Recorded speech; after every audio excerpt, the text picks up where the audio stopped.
Haunted Homestead. Part 3 of this story. Well, not the part 3, but it's where I stopped at part 3.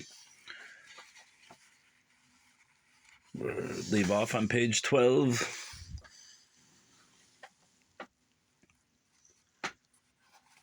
I have to handle this book gingerly, as I've stated before. We danced in the dining room through all the Christmas night, and it was 2 o'clock in the morning before we separated. Again, when I was about to retire, Mrs. Laguerre came to accompany me. "I hope you rested well last night, my dear Agnes, though I have scarcely had an opportunity of asking you today," she said, as we entered my room. "I did not wake until dawn, ma'am," I answered evasively, for I had determined, since they let me into no confidence upon the subject of the household mystery, to keep my own counsel in regard to my dream and the open door. "You slept until dawn, that is well. I hope you will have as good a rest for the few remaining hours of the night. Good evening, my dear. Lock your door after me," said Mrs. Laguerre, going out with a look of relief and satisfaction. As upon the evening previous, I turned the key upon my retiring hostess, listened until I heard her pass out, and secure the hall door, then searched my room, undressed, said my prayers, and went to bed. As I hinted in the beginning of this narrative, nature had made me at once superstitious and fearless. In the supernatural I believed without trembling, and now alone in this supposed to be haunted chamber, I lay with an interest devoid of uneasiness, waiting the development of events. It was near day when, overcome with watching, I fell asleep, and then, as upon the night previous, I had a vision or dream, as you please to call it. Methought the sound of a deep sigh awoke me. When looking up, I saw, standing in the middle of the room, the fearful woman of my dream. Her finger pointed downward to the same spot, and still pointing thus, she receded backward until she disappeared through the open door. I started up to call her, and with the violence of my effort, awoke to see the morning light shining in through the shutters that I had neglected to close, and to hear little Jet letting herself in at the hall door, to come up and light my fire. Hey, Jim Morrison. Again, on entering and seeing the open door, she cast an uneasy, suspicious, frightened look around her, and said, "Yer allus gets up and open this door when yer hears me a-comin'?" "Don't yer, Miss Agnes, ma'am?" "Yes, I heard you coming, Jet," I replied evasively, but the answer satisfied my simple little maid, who went cheerfully about her tasks. As it was not early, I hastened to my toilet and descended to the dining room, not to keep my kind hostess waiting breakfast. They were all ready to sit down when I joined them, and we immediately took our seats at the table. Upon my plate I found a letter from my brother, which I asked and obtained permission to open and read. It was a regretful refusal of my invitation to him to join me at Wolf Break to spend the holidays, upon the ground that he had brought home with him a friend whom he could not leave. "Pooh, let him bring his friend along. Tell him so. Any friend of your brother will be welcome here, Agnes," said Mr. Laguerre, to whom I communicated the contents of my letter. I acted upon this permission and wrote for my brother to come and bring his friend. After I had finished and dispatched my letter, I joined the party, who were going out to dine. The dinner was followed by a dance, and the dance by a moonlight sleigh ride home. But through all the excitements of the day, the image of the dark woman haunted my mind. And again, it was very late when I retired to bed. As usual, Mrs. Laguerre and Mathilde saw me to my room, and as before I locked the door behind them, and listened until I heard them leave the house and secure the hall entrance. Then I hastened my preparations, got into bed, and thoroughly worn out with fatigue and loss of rest, soon fell into a deep sleep. And a third time the dream or vision passed before me. Methought I was awakened by a voice calling my name. I opened my eyes and saw, First the door stretched wide open, and then, standing in the middle of the floor, the beautiful and majestic woman of my former visions, but this time more sad and stern in aspect than before. Fixing those wild, mournful eyes upon mine and holding my gaze, as it were, by a mesmeric spell, she slowly and severely pointed to the spot beneath my feet, and saying, as it were, "Look," passed in measured steps from the room. Once more in agony, I started up to call and stay her, but with the effort I awoke. The door that I had carefully locked stood wide open as before. It was the same hour as that of my awakening upon the 2 previous mornings.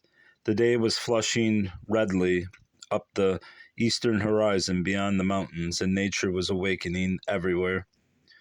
I could not now so readily shake off the influence of my dream.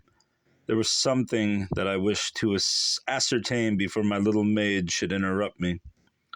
The reiterated gesture by the woman of my dream determined me to examine the spot upon which she had stood and pointed, to see if really her action had any meaning. So I arose from my bed, and first securing the door and turning the key straight in the lock, that my little maid, should she come, might not spy my doings, I removed the hearthrug, took a pair of strong scissors, drew out the tacks, and turned up the carpet. Reader, I had no attraction to the supernatural, but a mortal antagonism to the horrible, and nearly swooned on seeing the spot to which the dark woman of my vision had pointed deeply, marked with the sanguine crimson stain. The very heart in my bosom seemed frozen with horror, and I felt myself as if I were turning to stone, when a loud knocking at my door aroused me. It was my little maid, whose coming I, in my deep and fearful abstractions, had not heard. I hurriedly replaced the carpet and the rug and went and opened the door.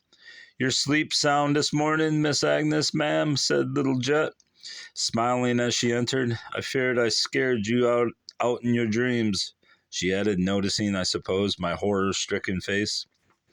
"You certainly startled me, Jet," I said evasively, and while she lighted the fire, I returned to bed to try to compose my nerves.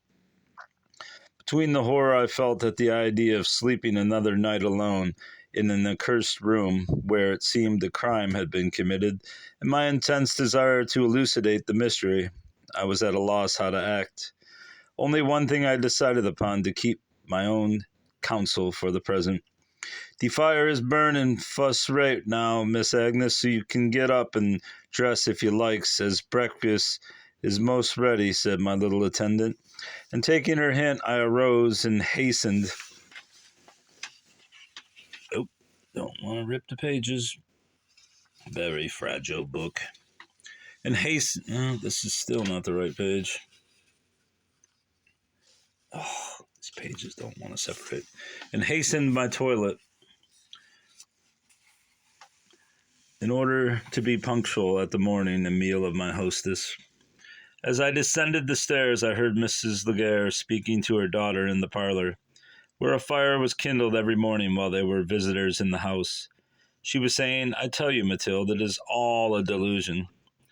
Those who have never heard the story never see or hear or fancy anything unusual. You know now Agnes has not been disturbed, and it is because she has heard nothing. Whereas if you had told her this history, she would have imagined heaven knows what, all sorts of horrors. That is the reason I wished her to hear nothing of it. She has slept undisturbed in that room. Let that be known. Others will then not object to do so, and the report will die out." She spoke in a quick, low tone, and seeing me coming, instantly changed the subject.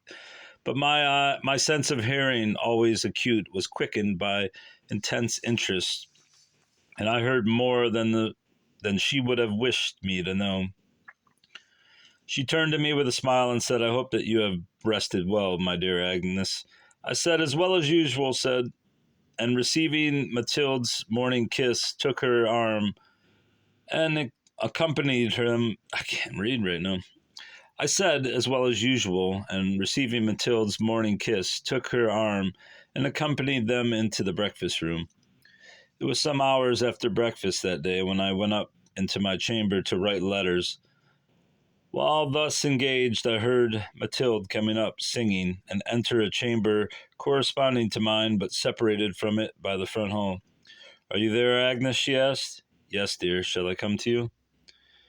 S'il vous plaît, mademoiselle, she answered gaily. I went into the room, where I found Mathilde directing Jet in her work of preparing the chamber for guests. I shall have to put your brother and his friend here together to sleep, my dear Agnes, as we are so full. But, by the way, who is his friend? This is just what I cannot tell you. John, in his wild, careless way, simply said that he had a friend with him, as a reason why he could not at once accept your father's invitation. And Mr. Laguerre as carelessly and frankly wrote back for him to bring his friend along with him. Eh bien, c'est l'ami inconnu. Sorry, no Frenchman. Must be content to lodge with John. We can do no better. Since your house is not so large as your heart, chère Mathilde. Little Jet was engaged in removing the fire screen, preparatory to lighting the fire to air the room. As she set this board down before my eyes, I could scarcely repress the cry that arose to my lips. It was an old, faded family portrait that had been put to this use. That was not much, but it was the portrait of the dark woman of my dream. The same midnight eyes and hair, the same proud, stern, sad brow. Whose likeness is that, Mathilde? I asked when I had in some degree recovered my composure. Oh, I don't know. It is a portrait of some member of the family of the former proprietors, I suppose. We found it here with other rubbish, considered, I suppose, of too little value to remove after the Vandervaans left. I washed its face and set it up for a fire screen to such vile uses, etc. By the way, look at it. It is a very remarkable countenance. Such expression might have been that of Semiramis when ordering the execution of Ninus. See how dumb we are these days? I have no clue who those two personages are. No, I do not think so. There is no wickedness in this face. There is strength, sternness, perhaps cruelty if necessary. I replied, still studying the portrait. Who could it have been? I know not. Indeed, some old member of the Vaughan family. Nay, I do not think the portrait is of such ancient date. To be sure, it is dilapidated, but that seems to be more from abuse than from time. And observe, the costume is modern. So it is. I had not thought of that before. Well, now, since you have said so, I begin to surmise that this may be the portrait of Madeline Vandervaughan. And who was she? I inquired, with as much indifference as I could assume. Oh, the last lineal descendant of the elder branch of the family, and the last heiress of this old estate. She married her first cousin, Wolfgang Vandervaughan. And what was her history and her fate? I inquired, striving to restrain the betrayal of the intense interest I felt. Oh, her history was as painful as her fate was tragic. And, well, hush, there is someone coming. I'll tell you another time. It was Mrs. Laguerre who entered, and smiling a sort of salutation to me and opening the letter she held in her hand, said, My dear Mathilde, we are to have more company. Your cousin Rachel Knowles is coming. She will be here this afternoon. Oh, I should be so glad if we only had room for her, exclaimed Mathilde impulsively, and then she blushed deeply in having spoken thus freely of their crowded state in the presence of a guest. My dear Mathilde, said I, as mine is a double-bedding chamber, I should be very happy to have Miss Rachel for a roommate. That is, if it would be agreeable to herself. Thank you, Agnes, dear. Agreeable? Why, it would be the very thing. Rachel Knowles is the greatest coward that ever ran, and would no more sleep in a strange room by herself than she would in a churchyard. If you had not kindly offered, some of us girls would have to take her in, although we are all sleeping double now. But are you sure, my dear Agnes, that you will not be incommoded? Kindly inquired Mrs. Laguerre. Incommoded? Is that the word, incommoded?